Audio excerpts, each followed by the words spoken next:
Well, hello everyone. Thank you for logging in tonight to share some time with us here about some issues in real estate as we're dealing with the situation with the virus. It's great to have you all. With me tonight is Sharissa Prince Ferdinand. She is a realtor with Keller Williams, and she's going to act as something like a moderator for us tonight. Obviously, it's just me speaking tonight, but there'll be some back and forth between Sharissa and I as we talk about issues around probate properties and pitfalls and ways to navigate those pitfalls in dealing with probate investments in the real estate market.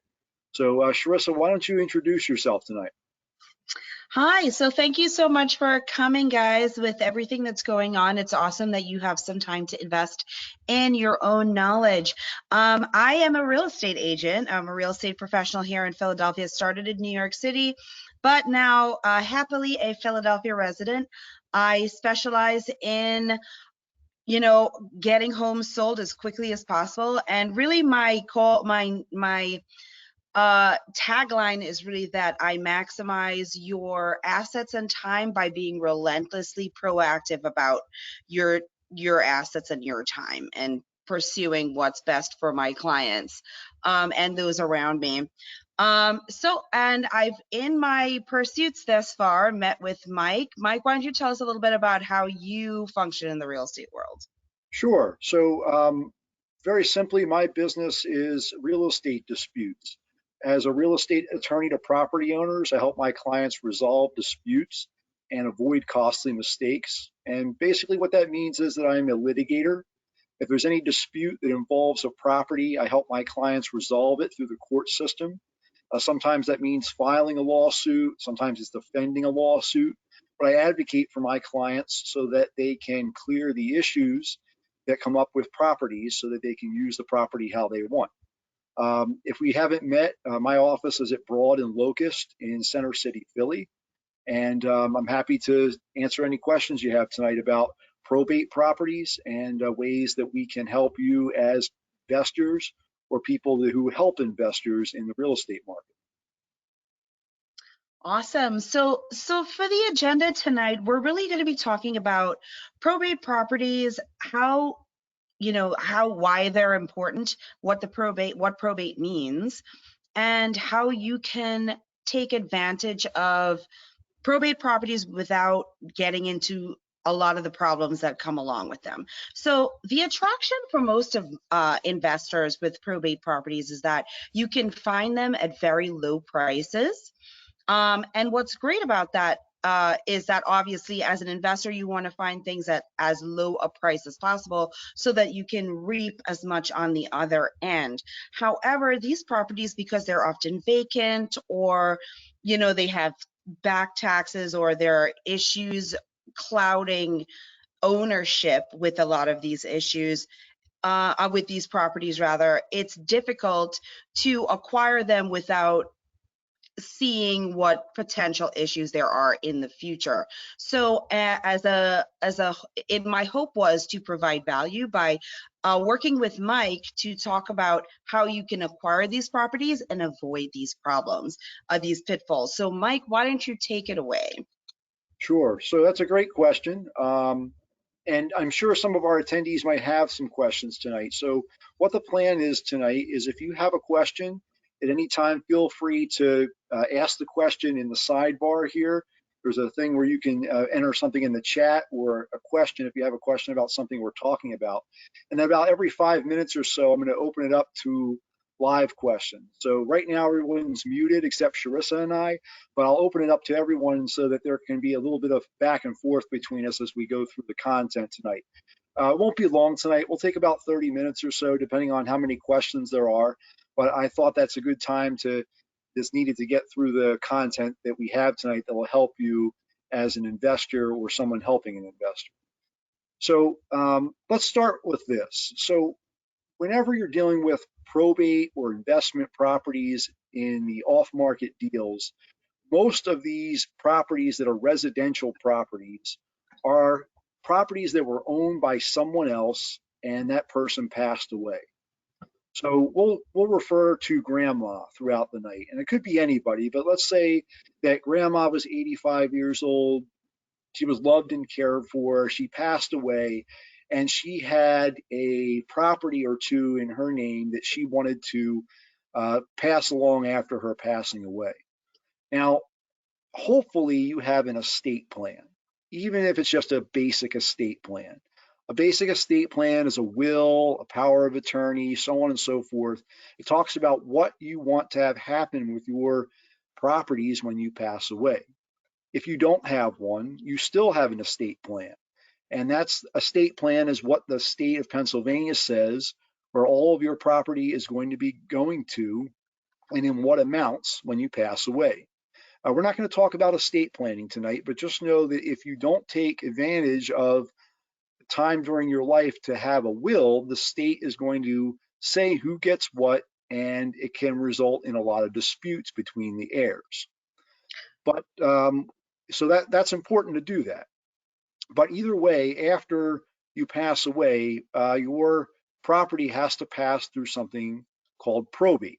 And probate is when you go down to the Register of Wills, you open an estate for a person. An estate is like a little company, sort of, that is a way of the deceased person being able to transact business. That person who does that work is called the estate administrator or the executor if there's a will, and that person will transact business. So that's usually when the probate investment starts to take shape.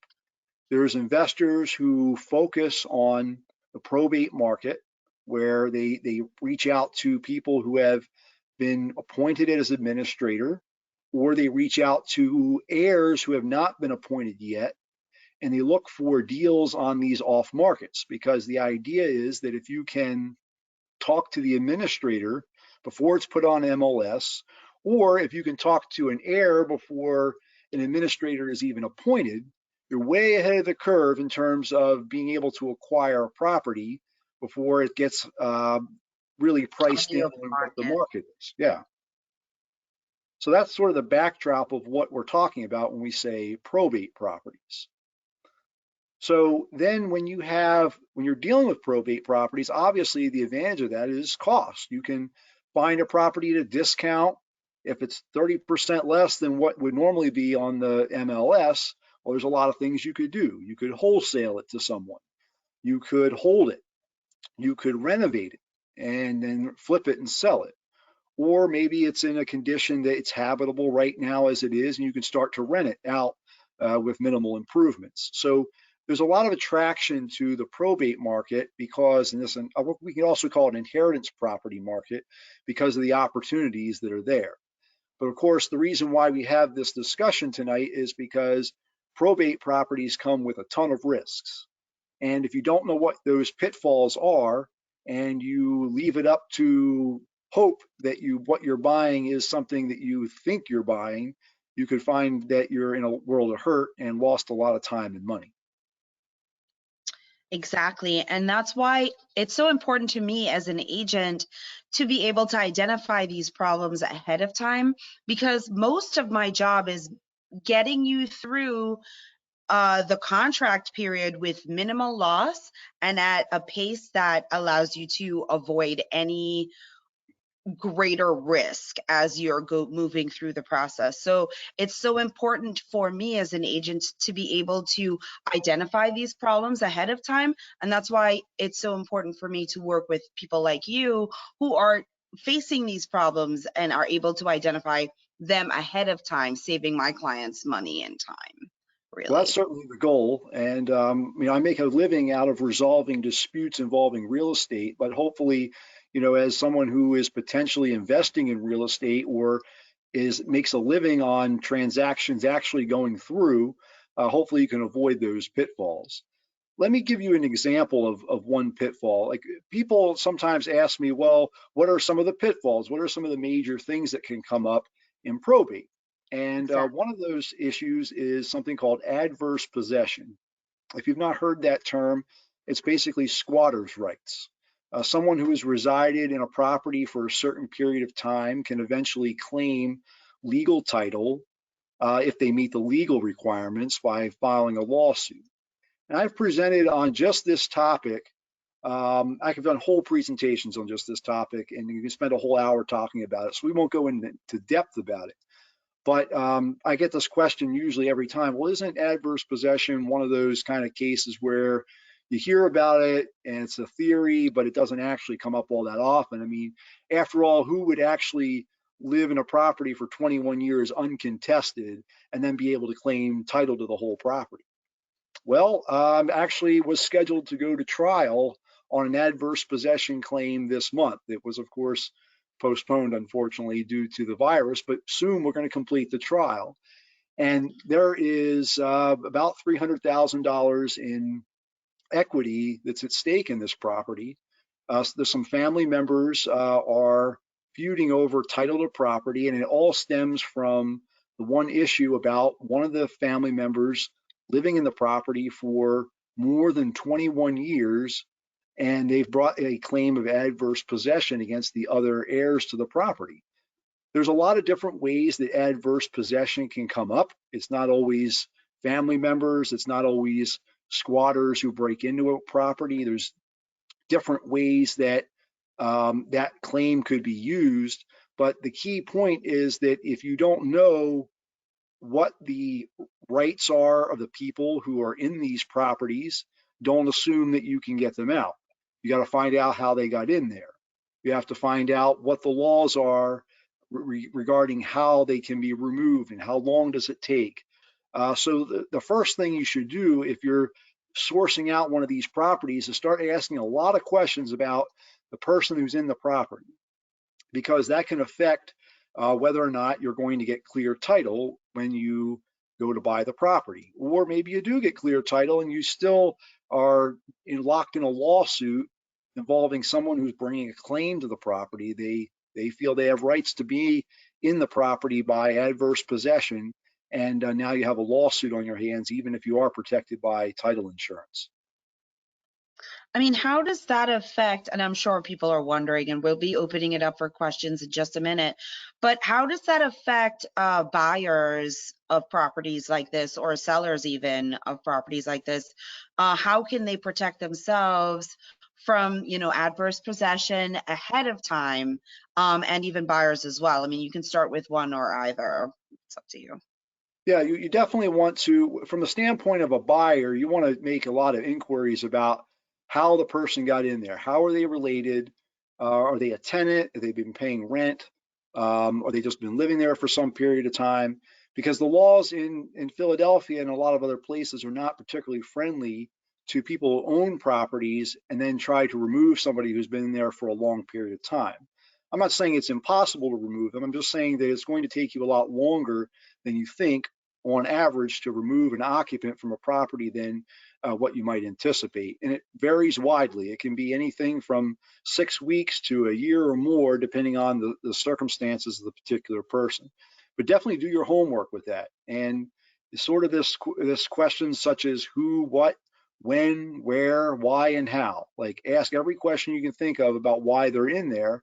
The title company, if they're a good title company, will push you to do that anyway, but that's a really good starting point. Is there another question you have? What about sellers? How do sellers prepare? Like, if you know that, you've inherited a property from a distant relative and you're not sure that, someone's in there or what condition the property is there some way to defend against someone getting access to the property before, you end up in this problem where you have to get rid of them? Yeah, you should use your responsibilities and your duties as administrator in that way. So if you're the person who owns the property, as the administrator, you have the duty to list and sell the property. Do what you need to do to secure it. If it needs to be boarded, it's boarded. If it change the locks, do whatever you need to do. And secondly, monitor the property. So if you're monitoring the property, you have a better chance of catching somebody who breaks in as say a criminal squatter compared to a less obvious situation. That increases your chances that the police will remove somebody from a property as opposed to going through a lengthy legal proceeding where someone has their mail coming there and another, a number of other factors like that. So do your due diligence and do the basics well, and that will certainly protect you as a seller. Fantastic. I mean, how long does someone have to be in the property actually in order to claim rights to it? That's a good question. And to claim rights by adverse possession, you can do that through either 21 years or 10 years.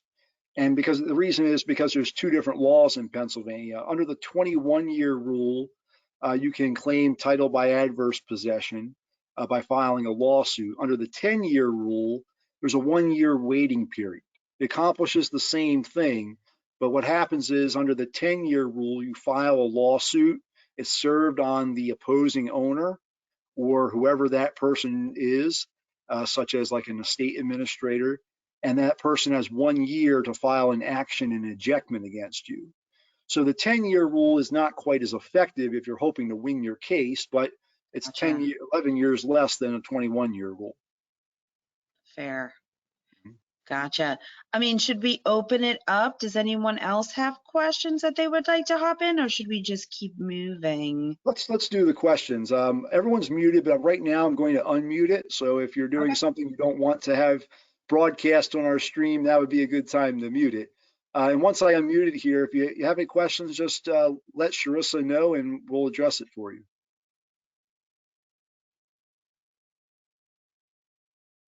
Okay, so it should be I'm looking at available it now. now. Does anybody have Yeah, any questions?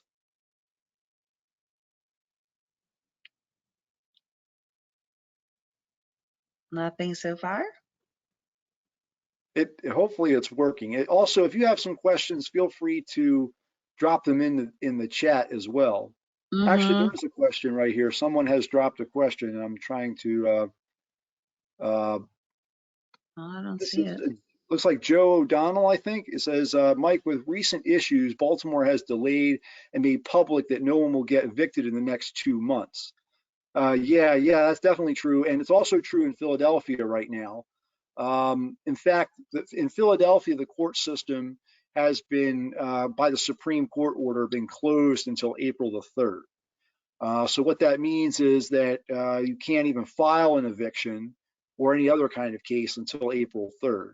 And after April 3rd, hopefully things will be back online again and we can start proceeding with cases again at that time. So whether we're talking about an eviction or an adverse possession case or anything else right now, we just have to show some patience as we wait for the courts to come back online soon. But that's a good point. Mm-hmm. It definitely is something that I've noticed. I mean, they said they were gonna postpone foreclosures as well. I don't know in which states that is active. Have you heard anything about it being the case in Philly? Yeah, there's a Foreclosures? lot of talk about that. Everything's postponed in Pennsylvania because Gotcha. the court's closed. So no matter what your claim is, including a foreclosure action, everything's stopped. Uh, Cynthia has asked us a question. Do I do New Jersey? No, I do not. My business is real estate in Philadelphia, almost overwhelmingly so. And that's where my clients are located. I do sometimes do some work out in the counties surrounding Philadelphia, such as Montgomery and Delaware County. But most of the people who are going to be attendees tonight are going to be doing business in the Philadelphia area. So we'll focus on Philadelphia particular issues. Okay, so we have some more questions here. I can't see the questions at all, honestly.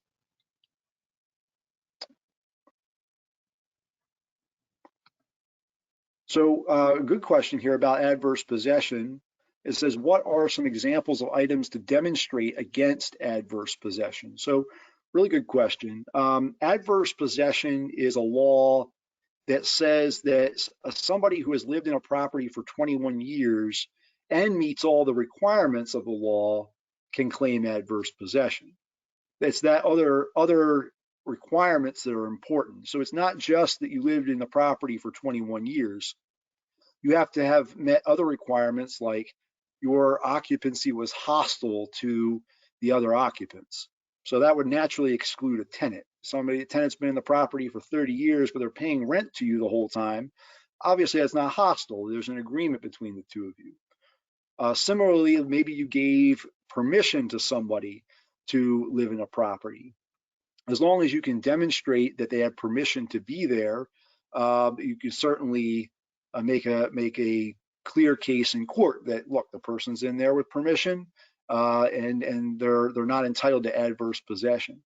There's some best practices for an administrator might be to send a certified letter, but as long as the time scale is not approaching the 10-year mark, you might be okay with a more temporary arrangement.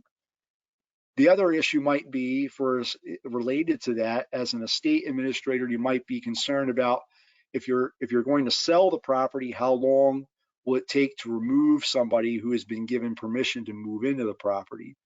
And that can be a daunting task, it may seem, to somebody who is an estate administrator, not accustomed to what it takes to remove an occupant from a property in Philly.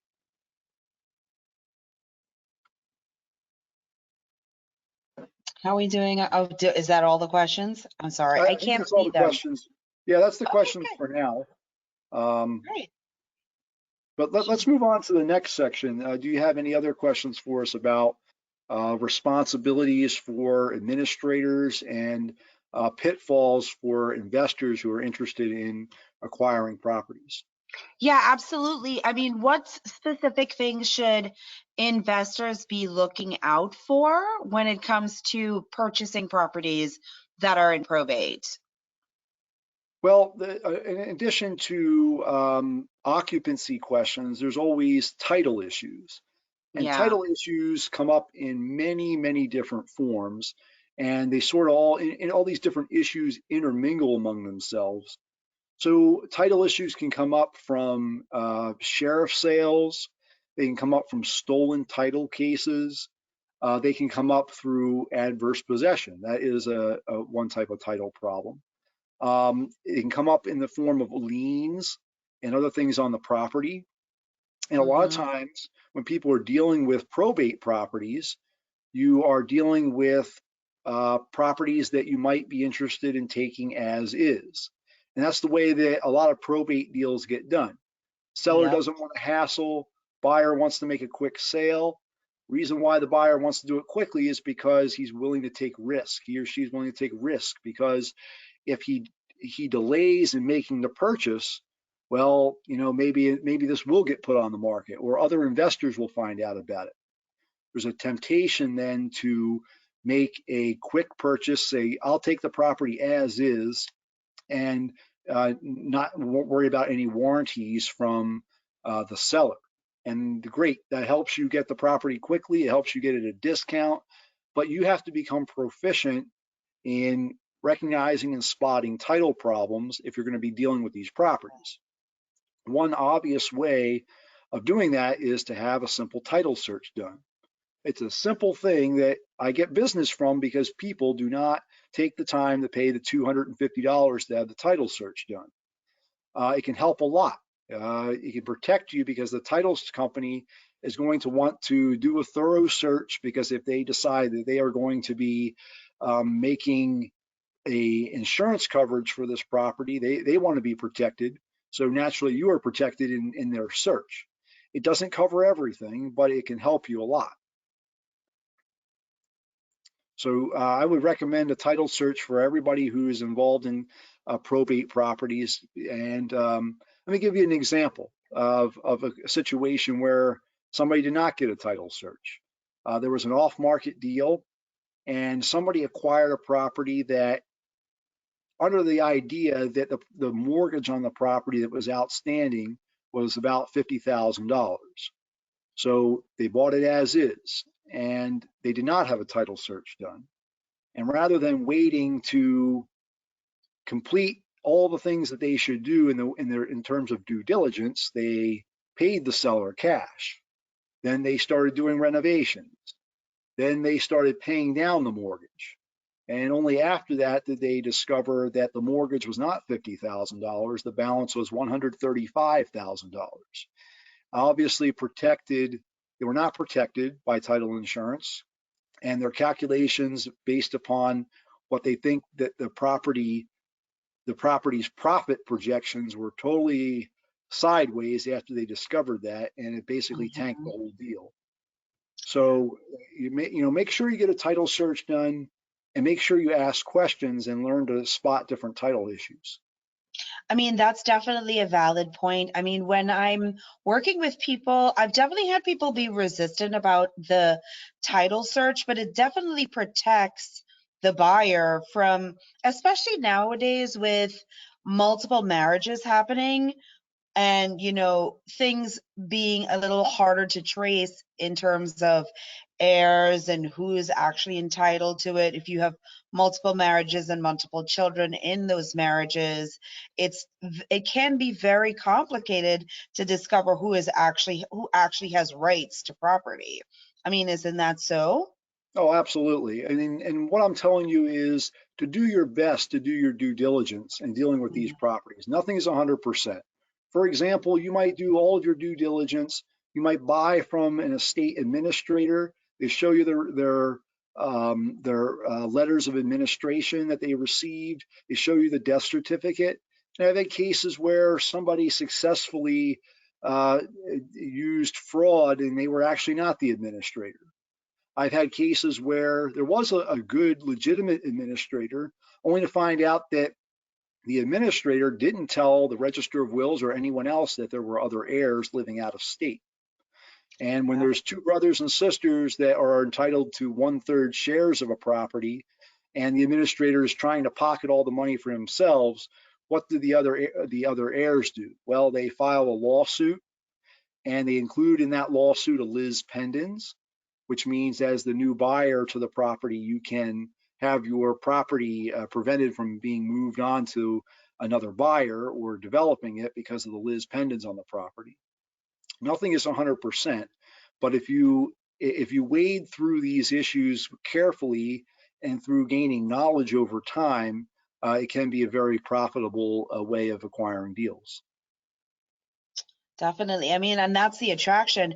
The thing is, what may seem very cheap in the beginning, if you're not careful, can turn out to be very expensive later. Yeah, it And can. It that's the can. beauty of this discussion. It's like finding out those things before you make the investment so that you save yourself so much time and energy later. Yeah, and another good thing too is if you're first learning how to handle these properties, pair up with somebody who is like a mentor or somebody who has some experience.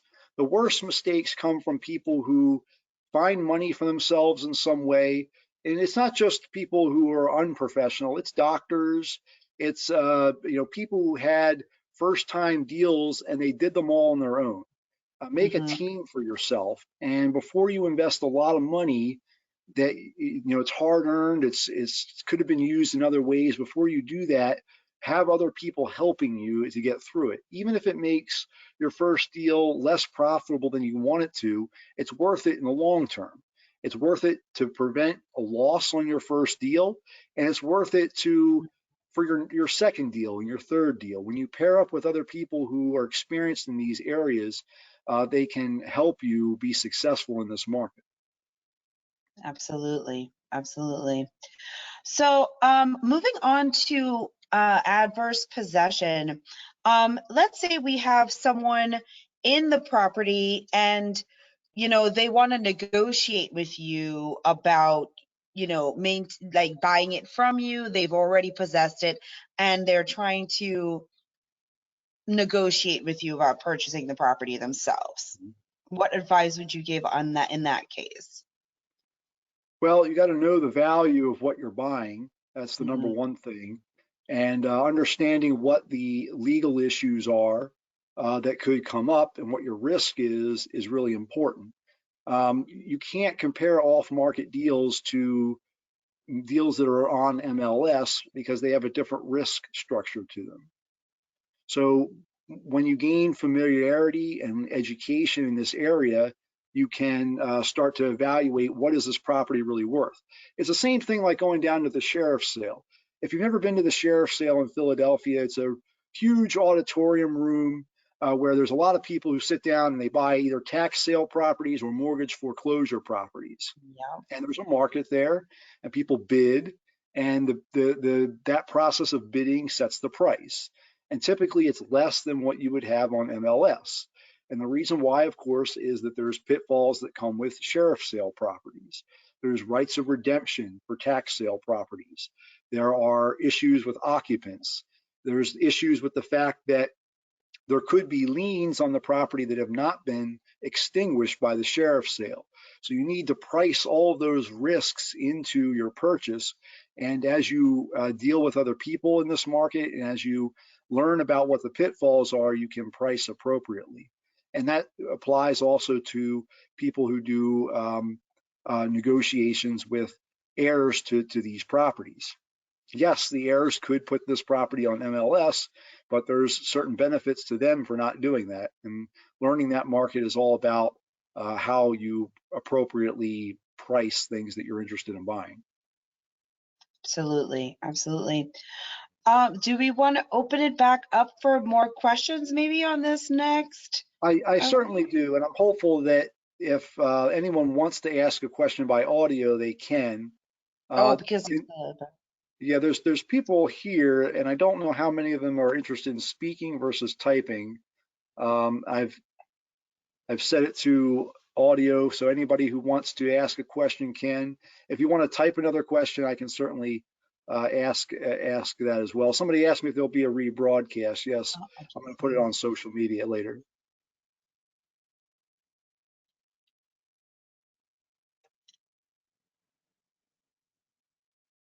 Okay, so there is another area that I want to cover, and that is the responsibility to maintain a property. So, you know, it kind of goes without saying that if you own something, it's a really good idea for you to secure it and maintain it. But there's two particular pitfalls that I want to talk about that you can see on the PowerPoint screen right now. These are some of my favorite areas to practice in because they're lengthy disputes and they're helpful to my practice, but they're not helpful to you. And they're the kinds of things that can lock your property up for a long time or cause you to lose a lot of money. The first is to take out liability insurance to protect yourself for claims such as slip and fall and other kinds of liability situations. I have dealt with people who have owned dozens of properties in Philadelphia, all in their own name. And they had these properties for, you know, a number of years. They started off as an amateur investor, acquired one property through hard work. They acquired another property through an inheritance. Another one was a gift. They made money from the rental income. They started to rent these properties out to tenants. And as the rental income grew, they would acquire other properties. Now, generally, they were renting to people who were lower income, but they did a good job maintaining the property and providing a good service. But what happened in one particular case, among this portfolio of properties, my client did not have liability insurance on one of them. And the reason why, it was a relatively new acquisition, and he felt that the price of liability insurance for that property was not worth the cost of protecting that particular property. What he didn't understand is that when he got a letter from a lawyer saying my client broke his leg or whatever on the property, that exposed his entire portfolio, including the ones that were in his name that did have insurance. So for people who are not familiar with insurance and in protecting properties and insurance, you have to have every property that is in your name put under a policy of insurance, because even if you have policies protecting your other properties, it's very important to know that your entire portfolio will be exposed. The other thing too that he made a mistake, and you might have caught this, is that my client kept all these properties in his own name. And he could have done some things such as putting them in an LLC or dividing them into you know, pools of properties to limit his risk, but that wasn't done. And so in that particular case, he was in some major trouble. At least it seemed that way for a while. Gotcha. So in addition to maintaining insurance and things like that, are there any other things that you need to do to stay out of trouble if you have a property that you've purchased as probate? Maybe you haven't decided how you're going to maintain it yet. If you're going to fix it up, you're like making arrangements for what's going to happen. Are there other things that you need to keep in mind while possessing this property? Yeah, good question. So you do want to maintain it. You want to keep a policy of insurance, and just be aware that if you are an administrator or you're buying from an administrator, just know that oftentimes with some of these off-market deals, what happens is grandma passes away and she paid off the mortgage back in 19, whatever, 15 years before her passing. The mortgage company is going to require you to keep liability insurance on the property until the mortgage is paid off. What happens after that is up to you. So sometimes what happens is, to save money, they say, oh, well, I don't need that anymore. I'm on fixed income. Nobody would want this property, so on and so forth. Mhm. And they take the liability insurance off after the mortgage is paid off, because it's now no longer required for mortgage purposes. Now, how does that affect you as a buyer, investor, or as a seller? Well, the answer is that you should secure the property, immediately, because you can have liability claims that you don't know about. As somebody who is buying a property, say, as is, or doing a simple warranty deed, transferring the property with no warranties other than just title, if somebody falls on the property after the date that you've acquired it, you're on the hook for any personal injury claims that could be on the property. If you're an administrator thinking about selling it, the same is true for you, but you also want to protect it from things like fires.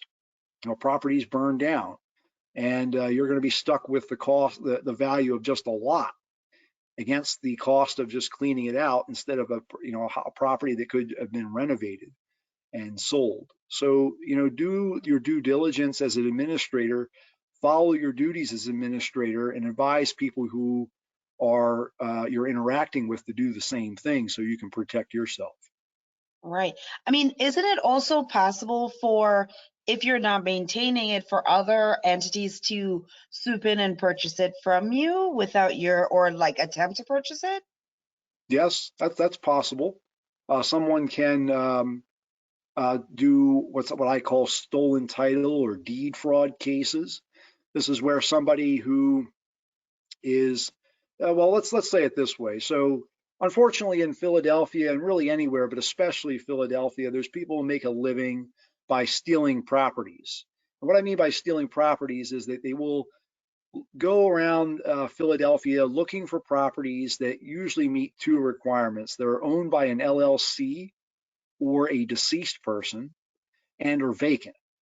And the reason why they're doing that is because they have a belief that somebody is not monitoring the property, and they can get away with filing a fraudulent deed. So what they do is they prepare a deed, prepare a fake notary seal.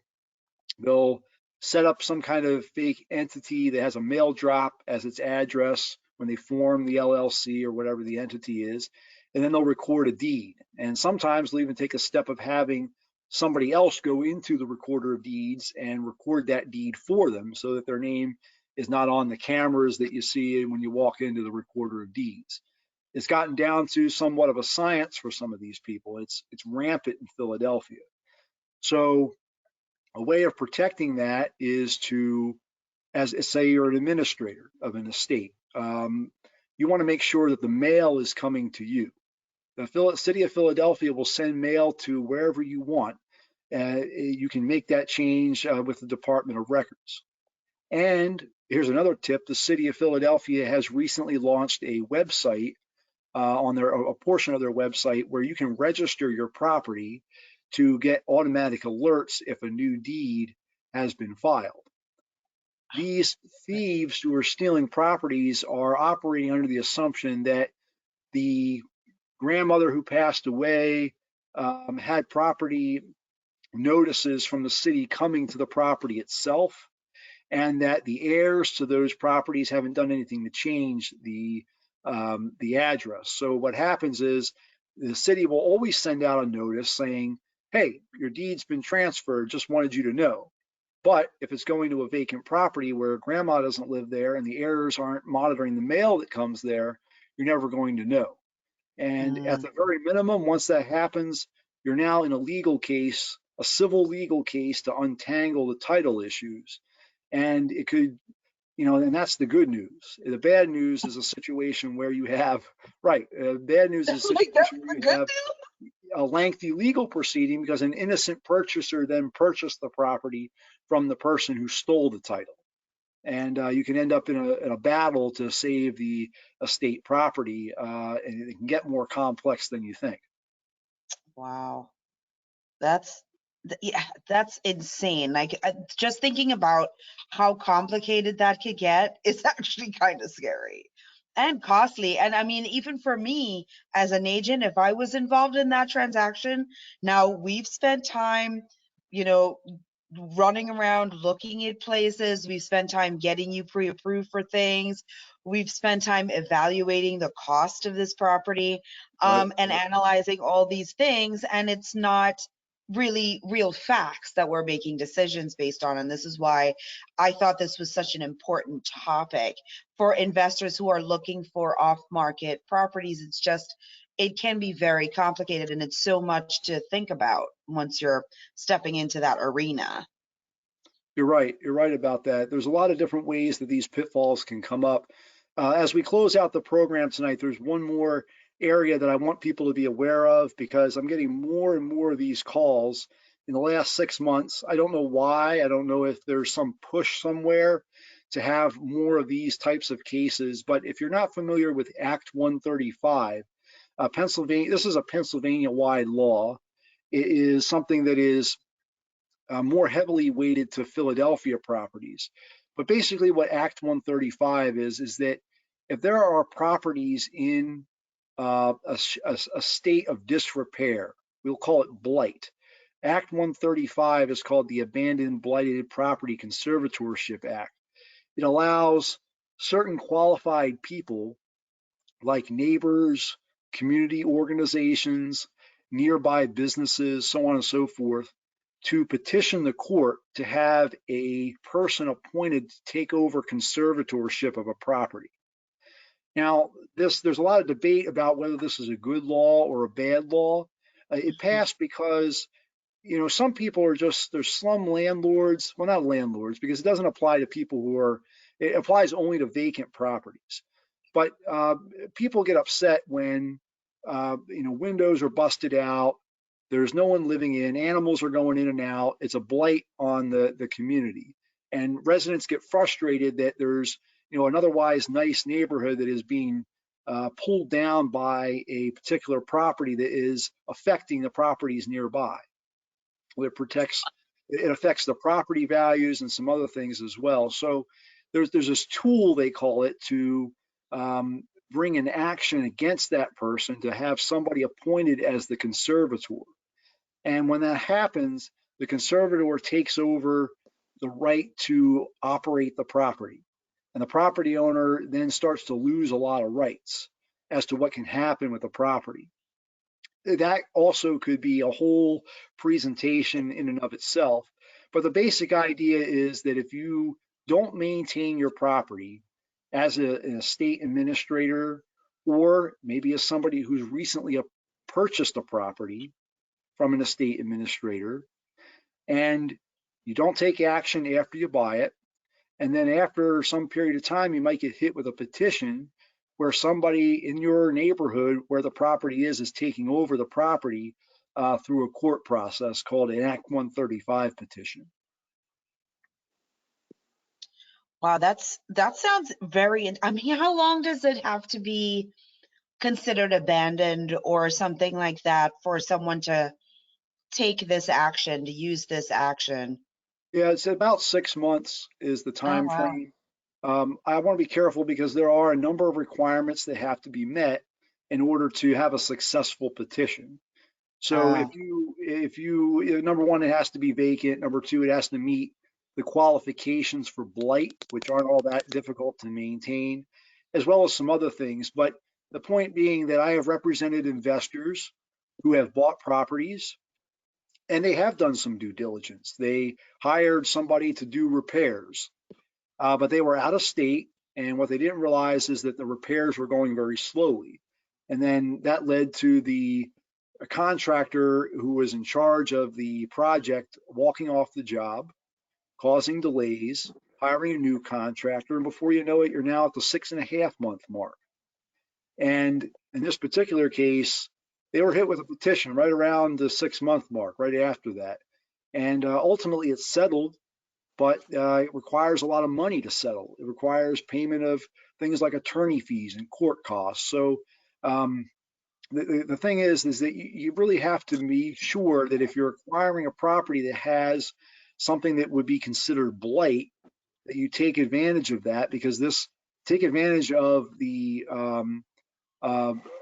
not take advantage, but you want to take action quickly to address any severe problems to protect yourself from a potential conservatorship case. Gotcha. Wow. So blighted properties, I mean, is there an opportunity there though also for people who are looking at properties that are distressed and might be, something that they can swoop in? Do you have to be a specific type of organization to file one of these petitions? Yeah, Or can any investor? No, it's not any investor. The way that it generally works is that the person who's bringing the petition, in other words, who's filing the petition, has to be eligible. So they have to be within a certain number of feet of the affected property. Either they live there or they're a business there. However, that doesn't mean that that person has to be the conservator. And in fact, most of the times they're not. Usually what happens is the community organization is the one who is the conservator, and the community organization is going around talking to eligible people and say, hey, there's a property here on the corner of 5th and Broad, or whatever it is. We'd like to take action to have this property declared under conservatorship. Will you serve as the petitioner? Or perhaps the organization is within range of the affected property. So that's how it works, and they're very systematic about looking for these properties to clean out blight. And usually behind all this is a developer who is working behind the community organization.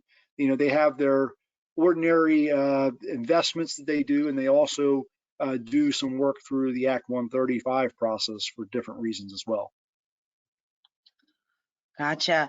All right. Well, maybe we should open it up for some questions before we wrap up here. Yeah, any other questions? We'd be happy to take a few. If you have a question, you can type it out, or if somebody would like to ask a question live, that would be fine as well.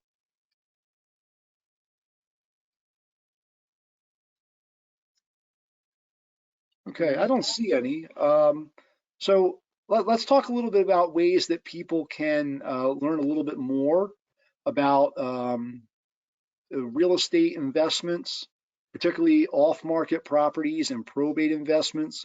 Sharissa, why don't you tell people how they can learn more from you? Oh, absolutely. So,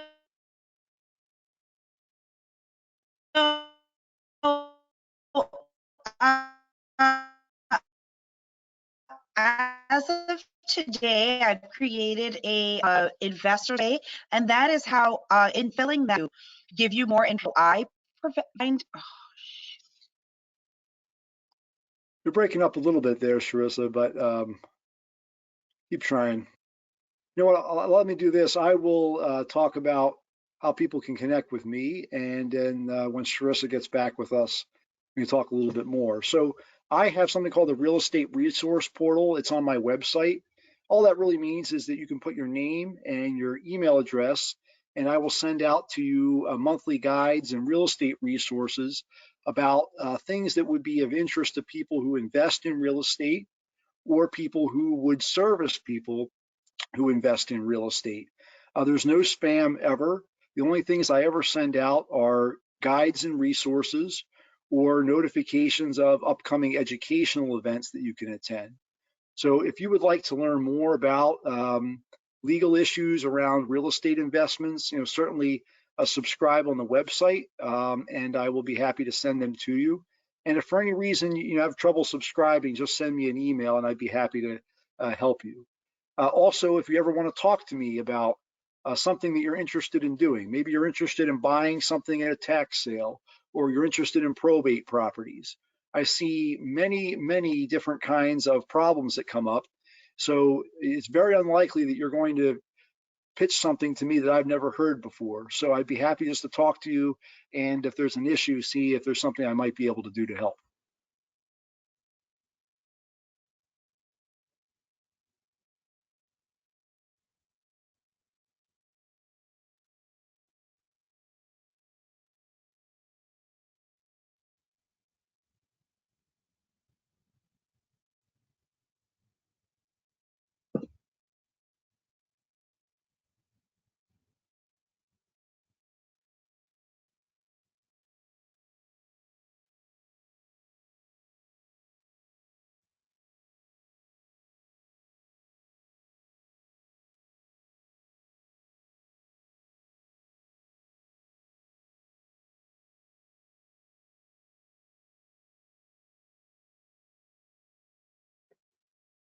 Yeah, your audio cut out. Can you hear me? Okay. I'm not quite sure what happened there with the audio, but I thank you all so much for coming out to listen to our presentation tonight. If you have any questions about probate investments or dealing with property issues, certainly feel free to reach out to either Sharissa and I. We're here to help and to give you information about our business and the kinds of things we can do to help you. So thank you and have a good night.